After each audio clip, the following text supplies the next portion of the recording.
Fala, galerinha! E aí? Tudo em ordem? Tudo bem contigo? Bom, olha só. Olha a equaçãozinha aqui, ó. Mais uma do ABF deduz. A ao cubo sobre P ao quadrado é igual a massa da estrela em massa solar. Talvez você já tenha visto isso até em vestibular. A diferença do vestibular é que em vez do A, ele coloca R ao cubo, em vez do P, T ao quadrado. Significam para isso, a mesma coisa, tá bom? É que no vestibular, né, a gente usa o conceito, o conhecimento de ensino médio. E ensino médio a gente entende como o raio médio da órbita, tá? Que na verdade é o semi-eixo maior ao cubo. E o período a gente calcula em t, porque na astronomia, é um problema da astronomia principal, tá? Na astronomia a gente usa muito t para temperatura absoluta. Então, vamos lá, vamos dar uma olhada nessa fórmula. Eu vou jogar a vinhetinha aqui, que é para você não esquecer de curtir o vídeo, aquela coisa toda, se inscrever no canal, compartilhar e vamos que vamos.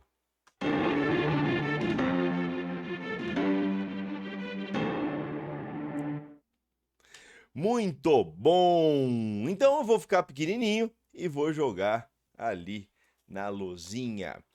Olha só, essa aula é para deduzir a equação, tá? Existe uma outra aula com a mesma capinha resolvendo um exercício desse de seletiva, tá? E assim vai. Aí, se você aprender a resolver esse, você vai resolver outros exercícios tranquilamente. Vamos lá.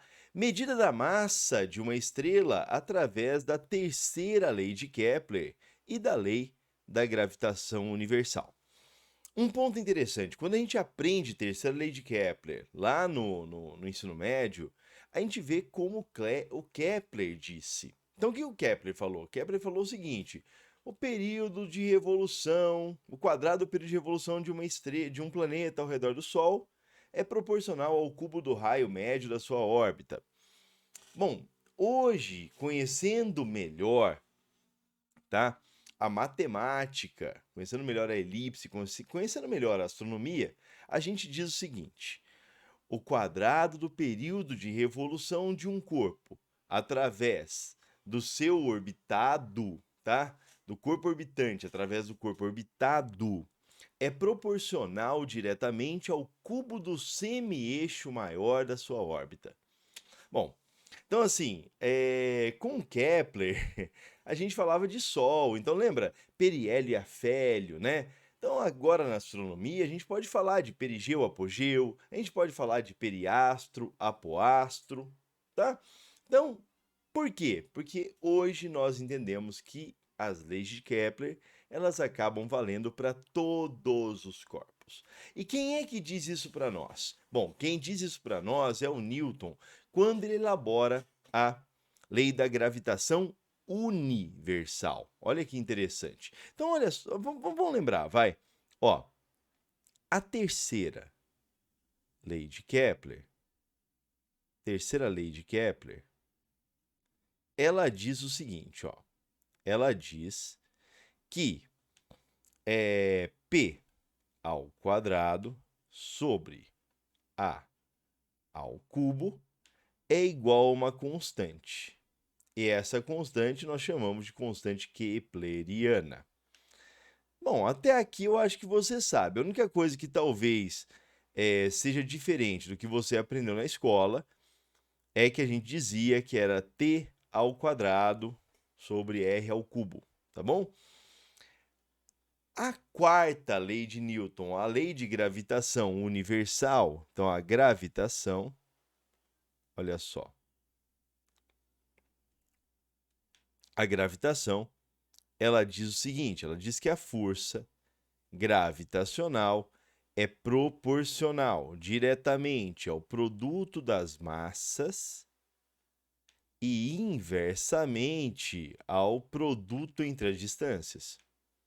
Como o produto, como a distância de um para o outro é igual de outro para um, então d quadrado ou r quadrado. Beleza? É isso. Só que aqui nós temos uma equação universal, uma constante universal. Aqui uma constante kepleriana, então uma constante que servir ali para o nosso queridíssimo Sol ou para o nosso sistema solar. Passou o tempo e a gente começou a entender que essa equação ela valia para tudo. E quem é que fez isso? Vamos lá, aqui um ponto interessante, tá? A lei da gravitação foi escrita em 1687, enquanto a terceira lei de Kepler em 1618, tá? O Newton dedicou o terceiro volume do Principia para provar se o Kepler estava certo ou errado, tá? E bom, se a gente estuda ele até hoje, porque estava certo. Hoje nós sabemos que a terceira lei de Kepler é aplicada a qualquer coisa. Vamos ver de onde a gente tira isso. Então vamos lá, ó. A força gravitacional é também, tá? Ou pode ser, na maior parte das vezes, pode ser entendida como uma força peso. Peso e força gravitacional são a mesma coisa, professor? Não. Mas a gente calcula quase sempre como sendo iguais, tá bom? Em um outro momento a gente discute isso aí, se elas são a mesma coisa ou não. Essa força gravitacional, ela vai acelerar o corpo centripetamente, quer dizer, ela vai provocar a curva do corpo, ela vai provocar a mudança de direção do corpo. Vamos lá. Essa força gravitacional, que é G, que multiplica emão, que multiplica eminho, dividido por R ao quadrado, é igual a eminho, que multiplica V ao quadrado sobre R, que é a aceleração centrípeta. Se a gente pegar aqui, ó, eminho com eminho, já era. Esse R com esse R já era também. E a gente tem a equação da velocidade. Ó, essa velocidade é Gm sobre R. Inclusive, essa é a velocidade para cálculo de velocidade de órbita circular, quando esse R é igual a raio da órbita, tá? Aqui a gente tem o R para qualquer posição. Professor, para qualquer posição posso calcular a velocidade assim? Não, não, não, não. Existe uma aula sobre velocidade em órbita elíptica, tá? Procura aí velocidade em órbita elíptica e você vai ver aqui no ABF Deduz, tá bom? Então essa é a velocidade calculada, considerando uma órbita praticamente circular, belezura? Então uma órbita praticamente circular, inteirinha, bonitinha. Ou seja, eu posso substituir essa velocidade por ΔS sobre ΔT, ou seja, 2π vezes R sobre T. Isso tudo ao quadrado é igual a Gm sobre R. Nesse momento, você percebe que eu fiz duas coisas, né? Eu coloquei um Rzinho pequenininho e um Rão grandão aqui. Tá? Então aqui, por que eu fiz isso? Para te mostrar que esse aqui é o raio de órbita, esse aqui é a distância de órbita. Então eles significam a mesma coisa. Para a gente deixar isso mais bonitinho, nós vamos fazer o seguinte, ó. 2 ao quadrado, 4. Então, 4π ao quadrado. Vou chamar esse R de A, que é o semi-eixo maior da órbita elíptica, dividido, olha o T, vou mudar para P, tá bom? Porque na astronomia a gente usa muito T para temperatura. Isso aqui vai dar G que multiplica M sobre A. Olha que bonitinho. Ou seja, a gente tem aqui o seguinte, ó. Ao quadrado. Desculpa, aqui eu fiz errado. Ao quadrado. Ele fica ao cubo quando a gente multiplica. Eu só atropelei etapas. Vou multiplicar em cruz e a gente vai ter que P ao quadrado vezes G vezes M é igual a 4π ao quadrado vezes A ao cubo. Ou seja, P ao quadrado sobre A ao cubo é igual a 4π ao quadrado sobre Gm. E isso aqui é o valor da constante kepleriana. Bacana, não é? Isso você tem em qualquer aula de dedução da terceira lei de Kepler a partir da lei da gravitação universal. Então isso aqui é muito simples. Lembrando que a lei da gravitação ela vem da terceira lei, tá? Então a dedução é outra, mas é claro que se a gente faz o contrário, tem que dar certo. E aí deu certo, tá? O que eu quero dizer é o seguinte, ó. Vamos lá? Se eu inverter as coisas, então eu vou ter que a ao cubo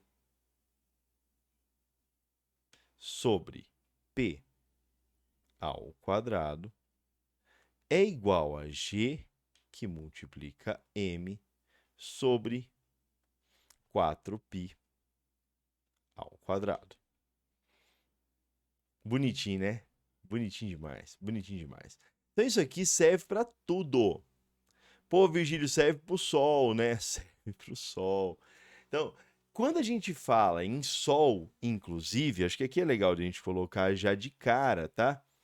Se a gente fala isso para o sistema solar, então, para o sistema solar, no sistema solar, todos os corpos orbitam o Sol, tá?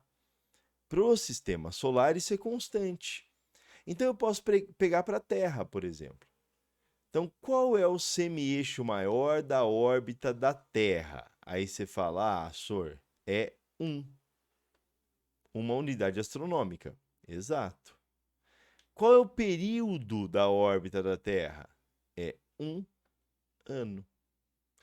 Ou seja, 1 sobre 1 vai dar uma unidade astronômica ao cubo dividido por ano ao quadrado. Isso você vai ver que é importante daqui a pouco, tá? Vou mudar a cor do negócio. Vou passar uma linha aqui. Agora você já viu essa parte. Beleza. Então, essa parte aqui talvez você já até conhecesse, então ótimo, tá? Vamos para a próxima parte. Eu vou comparar as estrelas. Então, eu vou comparar uma estrela qualquer, uma estrela X, com o Sol. Então, eu vou fazer a comparação. Ó, a comparação da estrela X, por exemplo, com o Sol, tá? Então vamos comparar esses caras. Como que a gente compara? Aí você já deve estar careca de saber, espero eu. Você faz a razão. Sempre assim, ou quase sempre assim. Vai, não vou falar sempre porque é muita coisa, né? Mas você faz uma razão entre uma coisa e outra. Ou seja, se eu pegar, olha só, se eu pegar a ao cubo sobre p ao quadrado da estrela X, que vale g vezes m sobre 4π ao quadrado, eu vou pegar isso para a estrela X. Ó.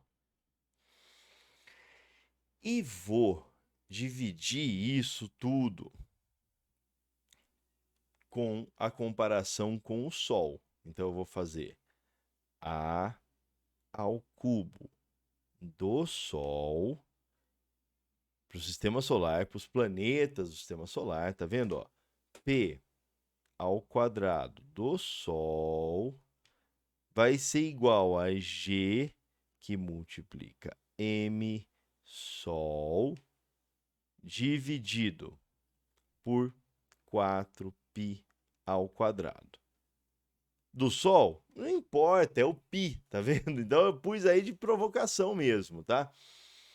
Aí olha que interessante, olha que interessante.